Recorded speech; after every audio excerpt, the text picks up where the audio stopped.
warahmatullahi wabarakatuh. Yang terhormat Ibu Helda Rahmawati, SSI, MPD, serta teman-teman sekalian.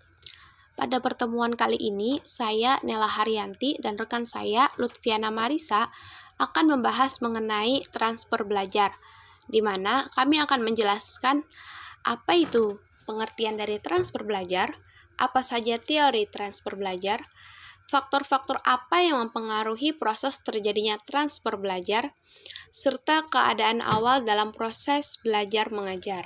Baik, yang pertama, saya akan menjelaskan mengenai pengertian transfer belajar. Apa sih transfer belajar itu, teman-teman? Nah, jadi, istilah transfer belajar berasal dari bahasa Inggris, yaitu transfer of learning, yang artinya pemindahan atau pengalihan hasil-hasil yang diperoleh dari bidang studi yang satu ke bidang studi yang lain, atau bisa juga hasil belajar dari suatu bidang kita gunakan dalam kehidupan sehari-hari yang di luar ruang lingkup pendidikan sekolah. Pemindahan ini menunjukkan pada kenyataan bahwa hasil belajar yang diperoleh dapat digunakan di suatu bidang atau situasi di luar ruang lingkup bidang studi yang diperoleh. Misalnya, hasil belajar di bidang studi geografi. Nah, hasil belajar tersebut dapat kita gunakan dalam mempelajari bidang studi ekonomi. Kemudian, contoh yang kedua seperti hasil belajar di cabang olahraga seperti main bola tangan. Nah, hasil belajar tersebut kita gunakan dalam belajar main basket. Kemudian, contoh yang ketiga, hasil belajar di bidang fisika dan kimia. Nah, hasil belajar tersebut kita gunakan dalam kehidupan sehari-hari untuk mengatur kehidupan sehari-hari tersebut.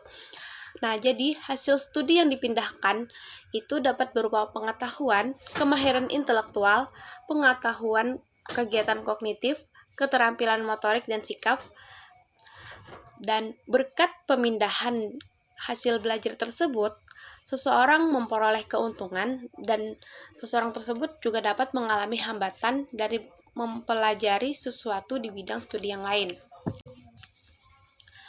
Transfer dalam belajar terbagi menjadi dua, yaitu transfer yang bersifat positif dan transfer yang bersifat negatif. Adapun transfer yang bersifat positif apabila pengalaman-pengalaman yang telah dipelajari tersebut dapat diterapkan untuk mempelajari situasi yang baru. Contohnya, keterampilan mengendarai sepeda motor. Nah, keterampilan tersebut akan mempermudah seseorang dalam mempelajari mengendarai kendaraan roda 4. Dengan kata lain, transfer yang bersifat positif ini yaitu respon yang lama dapat memudahkan untuk menerima stimulus yang baru. Kemudian, transfer yang bersifat negatif terjadi apabila pengalaman yang lama menghambat untuk menerimanya pelajaran yang baru. Contohnya, keterampilan mengemudikan kendaraan bermotor dalam arus lalu lintas yang bergerak di sebelah kiri jalan, yang diperoleh seseorang selama tinggal di Indonesia. Nah, hal tersebut akan menimbulkan kesulitan bagi orang tersebut apabila ia pindah ke salah satu negara Eropa Barat, di mana di negara tersebut arus lalu lintasnya itu bergerak di sebelah kanan jalan. Sementara itu, Gagne, seorang ahli psikologi pendidikan, mengatakan bahwa transfer digolongkan ke dalam 4 kategori. Yang pertama, transfer positif, yaitu terjadi dalam diri seseorang apabila guru membantu si belajar untuk belajar dalam situasi tertentu dan akan memudahkan siswa untuk belajar dalam situasi-situasi lainnya. Transfer positif mempunyai pengaruh yang baik bagi siswa untuk mempelajari materi yang lain. Yang kedua yaitu transfer negatif. Nah, transfer negatif ini dialami seseorang apabila si belajar dalam situasi tertentu memiliki pengaruh merusak terhadap keterampilan atau pengetahuan yang dipelajari dalam situasi yang lain. Sehubung dengan ini, guru berupaya untuk menyadarkan dan menghindarkan siswa-siswanya dari situasi belajar tertentu yang dapat berpengaruh negatif terhadap kegiatan belajar di masa depannya. Kemudian yang ketiga yaitu transfer vertikal atau tegak. Nah, transfer ini terjadi dalam diri seseorang apabila pelajaran yang telah dipelajari dalam situasi tertentu membantu siswa tersebut dalam menguasai pengetahuan atau keterampilan yang lebih tinggi atau rumit. Misalnya, dalam menguasai materi tentang pembagian atau perkalian, maka siswa akan lebih mudah mempelajari materi tentang pangkat. Agar memperoleh transfer vertikal ini, guru dianjurkan untuk menjelaskan kepada siswa secara eksplisit mengenai manfaat materi yang diajarkan dan hubungannya dengan materi-materi yang lain. Dengan mengetahui manfaat dari materi yang akan dipelajari tersebut dengan materi yang lain, maka yang dipelajari di kelas yang lebih tinggi diharapkan ia akan mengikuti pembelajaran dengan lebih serius. Kemudian yang keempat yaitu transfer lateral, yaitu ke arah samping. Nah, transfer ini biasanya terjadi pada siswa bila ia mampu menggunakan materi yang telah dipelajari untuk mempelajari materi yang memiliki tingkat kesulitan yang sama dengan situasi yang lain. Dalam hal ini, perubahan waktu dan tempat tidak mempengaruhi mutu hasil belajar siswa. Misalnya, siswa telah mempelajari materi tentang tambahan. Dengan menguasai materi tambahan, maka siswa akan lebih mudah mempelajari materi yang lebih tinggi tingkat kesulitannya. Misalnya, seperti materi tentang pembagian atau perkalian. Contoh lainnya seperti siswa STM telah mempelajari tentang mesin, maka ia akan dengan mudah mempelajari teknologi mesin lain yang memiliki elemen dan tingkat kerumitan yang hampir sama. Kemudian pembahasan yang kedua mengenai teori tentang proses transfer belajar. Ada beberapa teori. Yang pertama yaitu teori disiplin formal. Pandangan ini bertitik tolak pada pandangan aliran psikologis. Daya tentang kejiwaan manusia, fisika, itu dipandang sebagai kumpulan dari sejumlah bagian atau daya-daya yang berdiri sendiri, seperti daya berpikir, daya mengingat, daya kemauan, daya merasa, dan yang lainnya. Menurut teori daya atau formal disiplin ini, daya-daya jiwa yang ada pada manusia itu dapat dilatih, dan setelah berlatih dengan baik, daya-daya tersebut dapat digunakan untuk pekerjaan yang lainnya yang menggunakan daya tersebut. Dengan demikian terjadilah transfer belajar. Misalnya seperti seorang anak yang semenjak kecil melatih dirinya untuk mempelajari cara-cara melempar dengan tepat. Mula-mula ia melempar dengan batu. Nah, kemudian di sekolah ia sering bermain kasti sehingga terlatih pula melempar dengan baik. Kemudian menurut teori daya, pada tiap mata pelajaran di sekolah pendidikan perlu melatih daya-daya itu, yaitu daya-daya tersebut seperti daya ingat, berpikir, merasakan, dan yang lainnya. Sehingga daya-daya yang sudah terlatih tersebut akan dapat digunakan dalam mata pelajaran yang lain dan bagi pekerjaan-pekerjaan lain di luar sekolah. Sekolah yang menganut teori daya ini sudah tentu mengutamakan terlatihnya semua daya-daya jiwa anak daripada nilai atau kegunaan mata pelajaran. Berguna atau tidaknya materi atau isi mata pelajaran itu dalam praktek di kemudian hari tidak menjadi soal atau permasalahan. Yang terpenting itu apapun yang diajarkan asal dapat melatih daya-daya jiwa itu dikatakan dengan baik.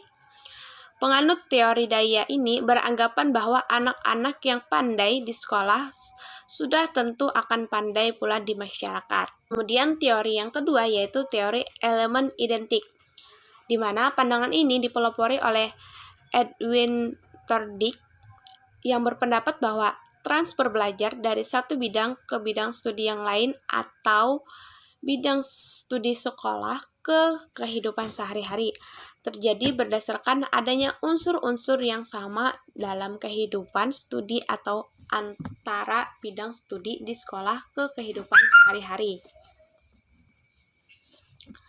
Makin banyak unsur yang sama, makin besar kemungkinan transfer belajar.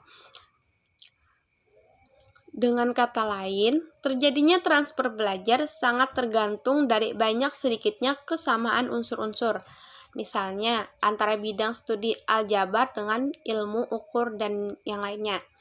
Mula-mula, Tordik mengatakan elemen identik sebagai unsur yang benar-benar sama. Kemudian, pengertian identik diartikan sebagai ada kesamaan sejenis.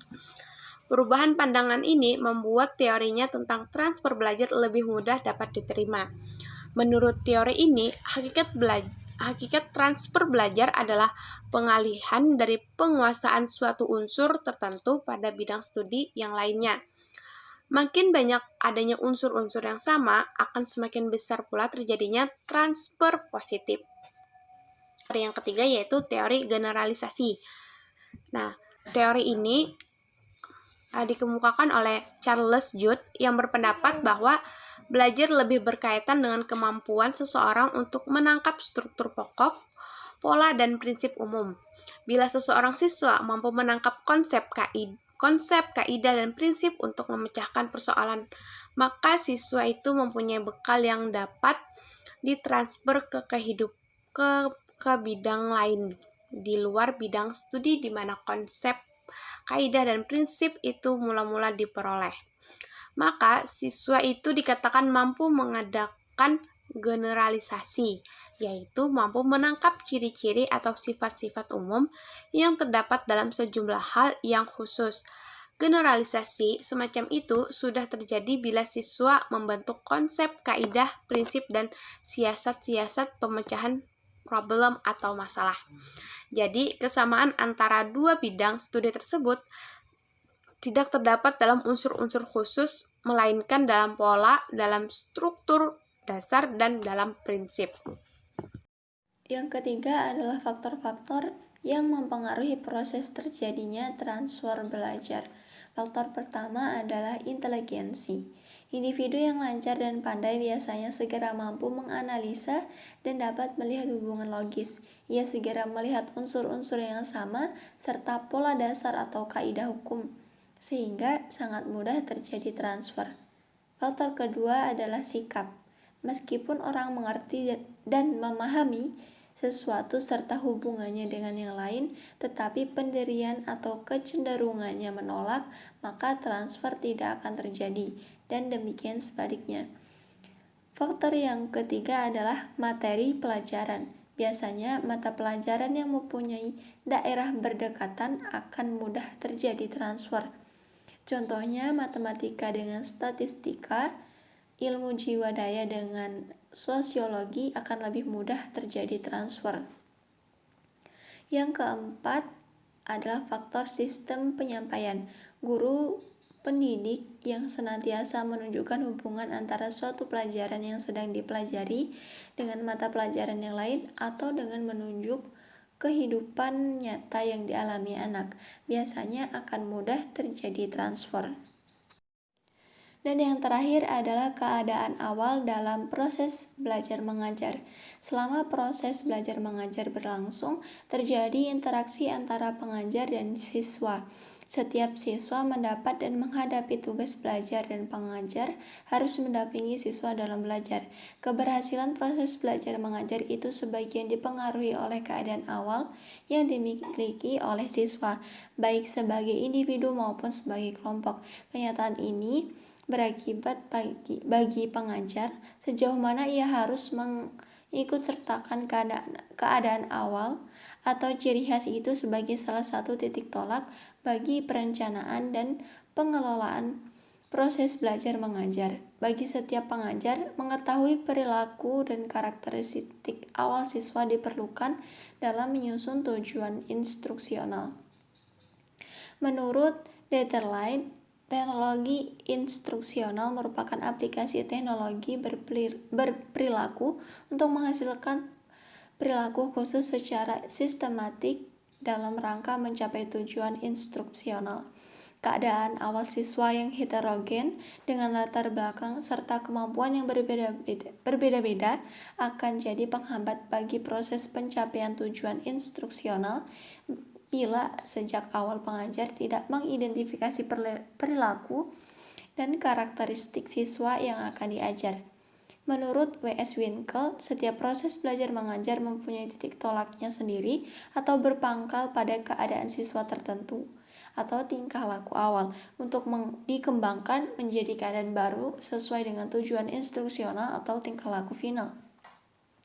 Oleh karena itu, keadaan siswa pada awal proses belajar mengajar tertentu mempunyai relevansi terhadap pengetahuan, perumusan, dan pencapaian tujuan instruksional.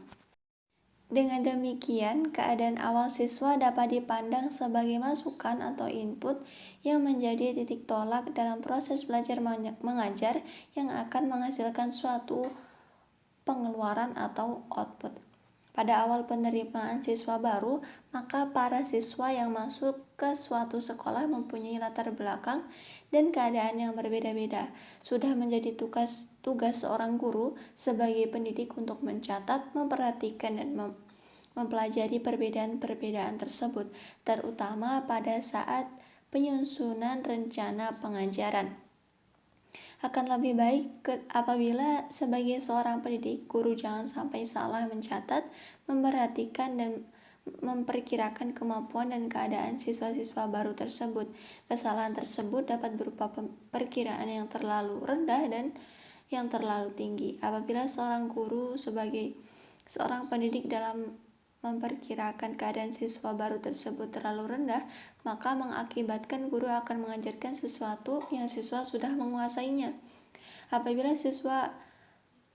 Akibatnya siswa akan merasa jenuh dan sia-sia saja. Apabila perkiraan tersebut terlalu tinggi, maka akan berakibat siswa tidak dapat menguasai sesuatu yang diajarkan oleh guru karena latar belakang keadaan awal siswa yang belum memahami. Masalah tersebut dapat diatasi bila guru sebagai seorang pendidik mempunyai pengetahuan dan keterampilan dalam menganalisis keadaan awal siswa. Keadaan awal siswa dapat diketahui diantaranya dengan teknik tes pretest atau tes awal sebelum proses belajar mengajar berlangsung ataupun dengan teknik dokumentasi. Tes pada materi yang berhubungan dapat digunakan untuk mengetahui sejauh mana para siswa telah menguasai keadaan dan keterampilan sebelum program pembelajaran. Nilai tersebut berguna sebagai bahan pembanding terhadap hasil yang dicapai setelah pembelajaran. Pada umumnya, siswa yang telah mengenal, pernah mendapatkan atau bahkan telah menguasai suatu materi yang akan disampaikan atau telah mempersiapkan diri dengan mempelajari materi yang akan disampaikan, maka siswa tersebut akan lebih mudah dan lancar dalam mengikuti pelajaran tersebut. Siswa yang memiliki keadaan awal yang tinggi diharapkan akan lebih mudah dalam menerima dan menguasai serta memahami materi yang disampaikan. Suatu hal yang lebih baik akan diperoleh apabila hal di atas didukung oleh kualitas pengajaran yang bagus, yang dapat mendorong siswa untuk ingin tahu lebih dalam tentang materi yang dipelajari, sehingga keadaan siswa dalam mengetahui pengetahuan yang akan diikuti akan berpengaruh besar terhadap peningkatan prestasi belajar siswa. Maka diharapkan siswa yang mempunyai keadaan awal kategori tinggi akan lebih mudah dan lancar dalam menerima dan menguasai pelajaran yang akan diikuti, dan diharapkan akan memperoleh prestasi belajar atau kemampuan kognitif yang lebih tinggi daripada siswa yang mempunyai keadaan awal yang rendah.